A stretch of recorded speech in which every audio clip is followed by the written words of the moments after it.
નમસ્કાર ખેડૂત મિત્રો, આપ સૌનું સ્વાગત છે અમારી ચેનલ પર। આજે આપણે વાત કરવા જઈ રહ્યા છીએ 17 ફેબ્રુઆરી 2026ના રોજ ગુજરાતના વિવિધ માર્કેટ યાર્ડના ડુંગળીના તાજા ભાવ વિશે।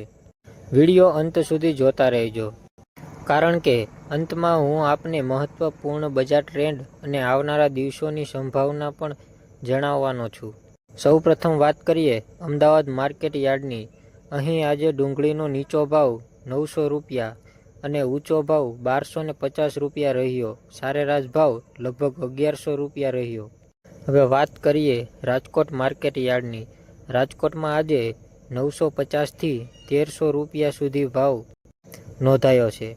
સારી ગુણવત્તાવાળી ડુંગળી માટે ભાવ વધારે મળ્યો છે।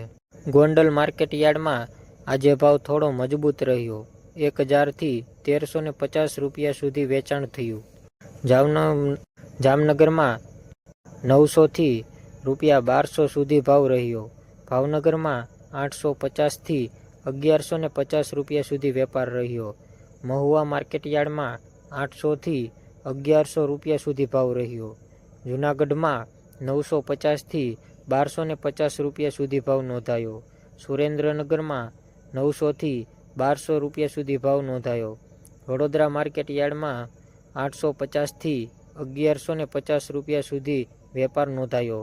હિંમતનગરમાં 900 થી 1220 રૂપિયા સુધીનો ભાવ રહ્યો। હવે થોડું બજારનું વિશ્લેષણ કરીએ। ખેડૂત મિત્રો, હાલ ડુંગળીની આવક મધ્યમ પ્રમાણમાં રહી છે। કેટલાક વિસ્તારોમાં સ્ટોક વધુ હોવાથી ભાવમાં દબાણ જોવા મળે છે, પરંતુ નિકાસ અને સ્થાનિક માંગ સારી રહે તો આવનારા દિવસોમાં ભાવ સ્થિર અથવા થોડો સુધારો જોવા મળી શકે છે।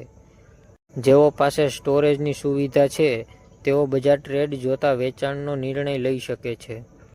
ખેડૂત માટે સલાહ: ડુંગળી વેચતા પહેલા નજીકની માર્કેટ યાર્ડનો તાજો ભાવ જરૂર તપાસો। ગુણવત્તાવાળો સારી ગ્રેડ અને તેનો ભાવ વધુ મળશે। એકસાથે વધુ જથ્થો લાવવાથી ભાવ નીચો જઈ શકે છે।